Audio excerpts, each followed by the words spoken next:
Di sini saya akan menjelaskan fenomena pada mesin fotokopi.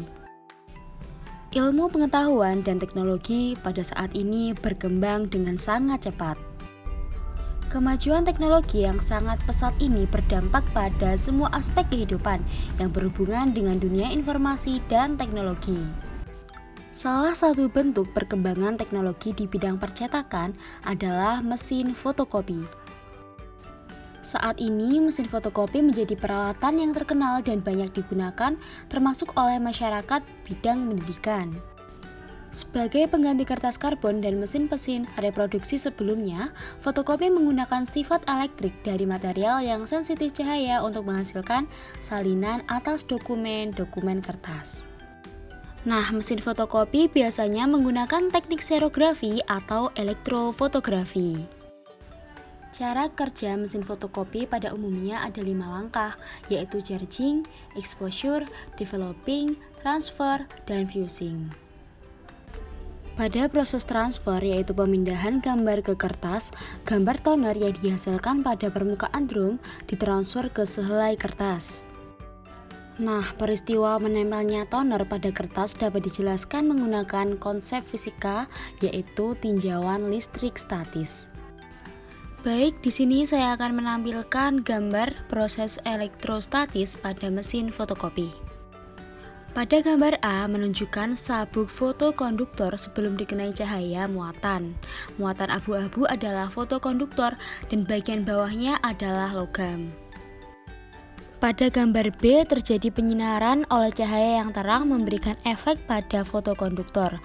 Pada bagian yang terkena cahaya, elektron akan meninggalkan permukaan. Pada bagian C, pada permukaan fotokonduktor, bagian yang terkena cahaya menjadi tidak bermuatan dan yang tidak terkena cahaya menjadi bermuatan negatif. Pada bagian D, serbuk toner yang bermuatan positif diberikan pada permukaan fotokonduktor. Untuk bagian yang E, serbuk toner menempel pada bagian yang bermuatan negatif.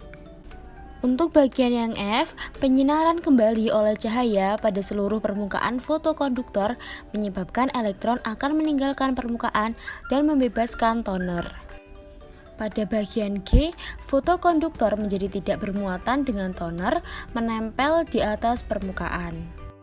Pada bagian H, selembar kertas dilewatkan di atas permukaan fotokonduktor sehingga serbuk toner menempel ke kertas.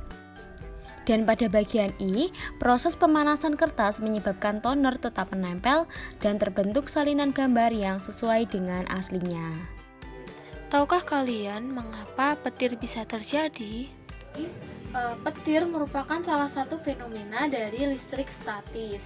Nah, petir sendiri itu bisa terjadi karena pada keadaan awan itu menggumpal besar dan hitam atau biasanya mendung gitu. Nah, itu di dalamnya kan terdapat buih-buih air. Nah, buih-buih air tersebut saling bergesekan sehingga muatan yang ada di butiran-butiran air tadi, yang muatan negatif dan positif itu akan mengalami pemisahan muatan.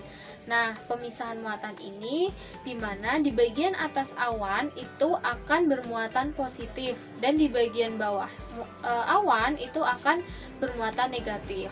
Nah, sementara di permukaan bumi sendiri itu bermuatan positif.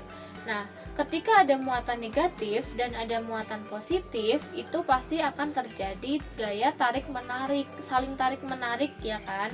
Nah, gaya inilah yang menyebabkan munculnya petir gitu. Nah, kenapa petir juga bisa menyambar pohon dan gedung-gedung tinggi? Nah, itu karena jarak antara awan yang bermuatan negatif dengan permukaan tanah yang bermuatan positif itu sangat jauh, sehingga petir akan memilih media yang dekat dengan awan seperti pohon, gedung-gedung tinggi, atau tiang-tiang. Nah, gitu. Jadi, biasanya itu pada gedung-gedung tinggi atau bangunan-bangunan akan ada penangkal petir yang berbahan logam, di mana Fungsi dari penangkal petir ini untuk yang pertama yaitu mencegah terjadinya sambaran petir.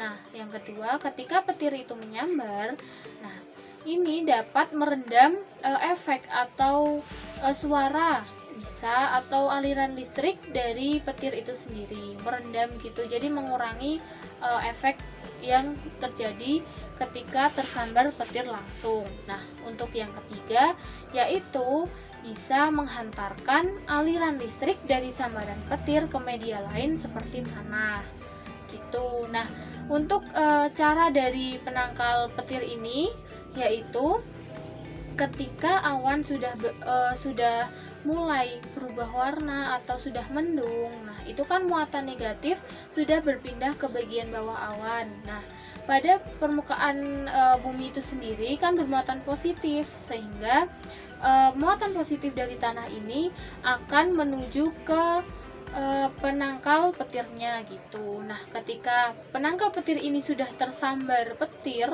kan terjadi aliran listrik yang sangat besar gitu. Nah, aliran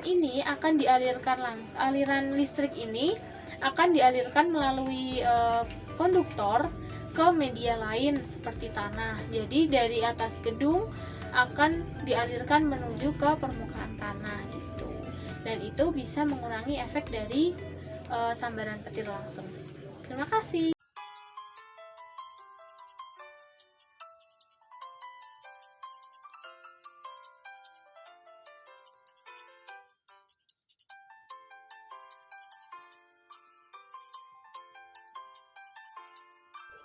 Ketika penggaris ditempelkan ke kertas, maka tidak akan terjadi perubahan apapun.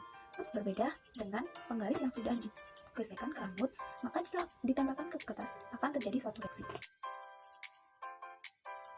Penggaris yang ditempelkan ke kertas-kertas kecil tersebut tidak akan terjadi reaksi apapun karena tidak ada pergantian muatan. Tetapi berbeda dengan penggaris yang sudah ditempelkan ke rambut atau digesekkan ke rambut, kemudian ditempelkan atau didekatkan pada kertas-kertas tersebut, maka akan terjadi reaksi seperti kertas-kertas menempel pada penggaris. Setiap benda netral mempunyai dua muatan, yaitu muatan positif dan muatan negatif. Nah, saat penggaris plastik digosokkan pada rambut kering, elektron dari rambut akan berpindah ke penggaris. Dan akibatnya, penggaris plastik mempunyai kelebihan elektron. Ketika penggaris yang bermuatan negatif didekatkan ke kertas, maka muatan negatif pada kertas menjauhi penggaris. Sisi kertas yang dekat dengan penggaris adalah bermuatan positif, sehingga kertas tersebut akan tarik-menarik oleh penggaris. Nah, tarik-menarik antara penggaris dan kertas ini merupakan salah satu bentuk dari gaya listrik. Selama potongan kertas menempel pada penggaris tersebut, terjadi perpindahan muatan listrik. Setelah muatan listrik pada kertas dan penggaris sama, kedua benda itu akan saling tolak-menolak, sehingga kertas akan terlepas dari penggaris.